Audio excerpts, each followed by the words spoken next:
exploding with flavor. It's light, it's refreshing, and also just ever so gently sour with a hint of citrus. Here's my take on how to make ayam asam pedas. Hi everyone, it's Share here at School of Walk. Welcome back to another Flavour Friday. Today we are making ayam asam pedas. Okay, so it's going to be a spicy and sour dish. We have just got some ingredients here. So what I did was just finely chopped up some shallots, some ginger, garlic, as well as some red chilies that were soaking. And then into the mortar they went. So red chilies first, well, followed by the peppercorns. Pounded them down a little bit before I then added in some belacan, which is the dried shrimp paste, also known as terasi in Indonesia. And then straight in with the rest of the ingredients, so the chopped shallots, ginger and garlic, and then pounded that down to a really nice fine paste. And voila, that's what you've got here, some really delicious smelling paste. So we're going to fry off the rempah now. So off we go. Righty, so getting our rempah paste fried off, we're just going to add about 200 mils of just vegetable oil into a pan. You can use a wok as well, like what I'm doing. And into the hot wok, we're just going to put in a couple of lemongrass. So they've just been bruised ever so slightly to help release the flavor. I'm also going to add about a tablespoon of fenugreek seeds, and this is going to give it a slightly sort of more Malacca style sort of flavor into the asam pedas.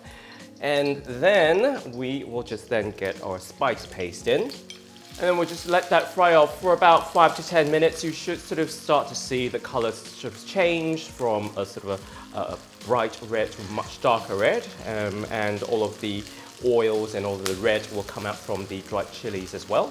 And now that the paste has had about 10 minutes, I'm just going to pop in about 4 kaffir lime leaves, just whole, and you can also just kind of tear them up a little bit, just to help them release more of that delicious aroma. So in they go, followed by chicken drumsticks. So you could use thighs, you could use a mixture of both, thighs and drumsticks, or you could also go with your really sort of traditional asam pedas, which is going to be fish.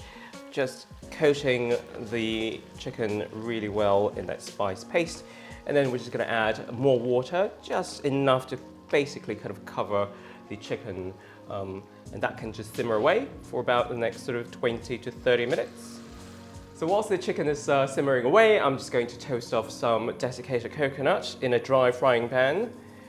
So in they go. I'm just literally going to make kerisik. Okay, so that's just toasted coconut flakes.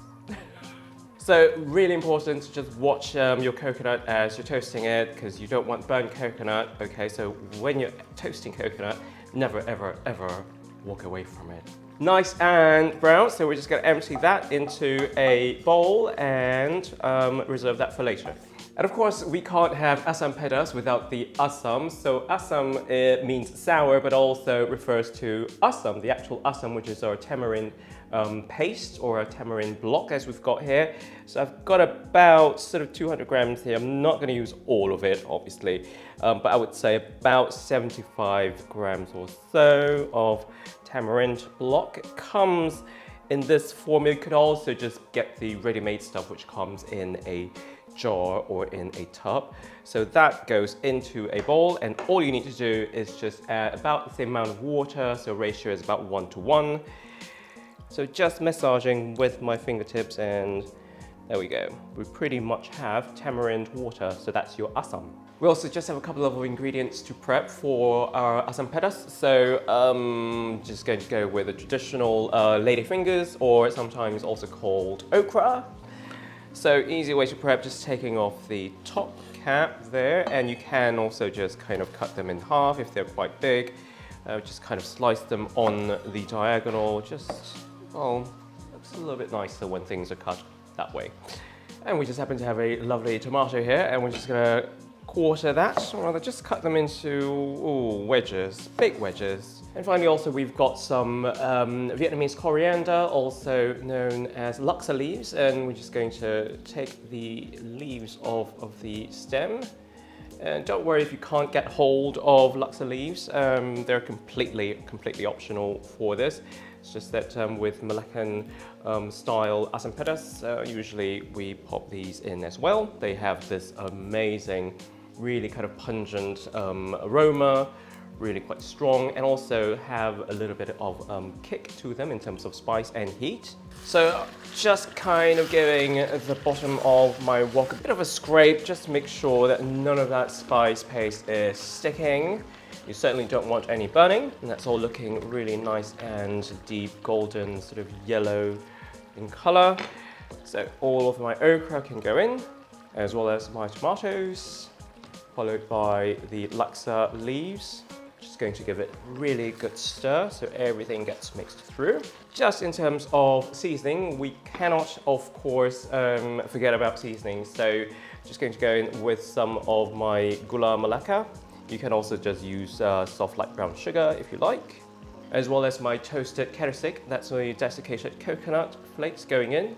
And now we're going to add the tamarind liquid or the tamarind water. Now really be mindful, just kind of make sure you don't get any of the seeds in. And then we're just going to go in with that and just giving it a really good stir as well. Now that's looking all good, except that I kind of think it might be a little bit thick or a little bit not runny enough. So I'm just going to top up with just a little bit more water. There we go, that looks a little bit more like it, slightly runnier than your usual curry. That's the idea of the asam pedas. It's got to be slightly runnier. So from this stage on, once the okra and the tomatoes have gone in, it really doesn't take very long because you don't really want to overcook the okra. You still want a tiny bit of crunch and texture to the okra. So I would give it another sort of 3 to 4 minutes from here. And then we can pretty much serve up the dish. So just gonna pop a couple of drumsticks on the plate. And maybe just also some okra and some tomatoes. And then you can also serve with an optional salted egg. So these are eggs that have been salted and already cooked through, just to give a tiny bit of that salty element in there. And finally, it's also just finishing, if you want, some coriander just to go as garnish. And there you go, some ayam asam pedas for your enjoyment. Right, so it's time to taste. I'm just gonna go in with my spoon, grab a little bit of chicken, and maybe possibly a little bit of rice. Right, selamat makan.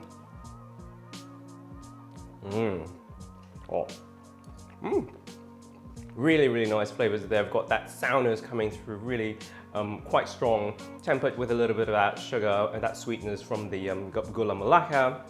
And then just a tiny bit of that heat at the end there. It is not as hot as you might think, even with 20 chilies.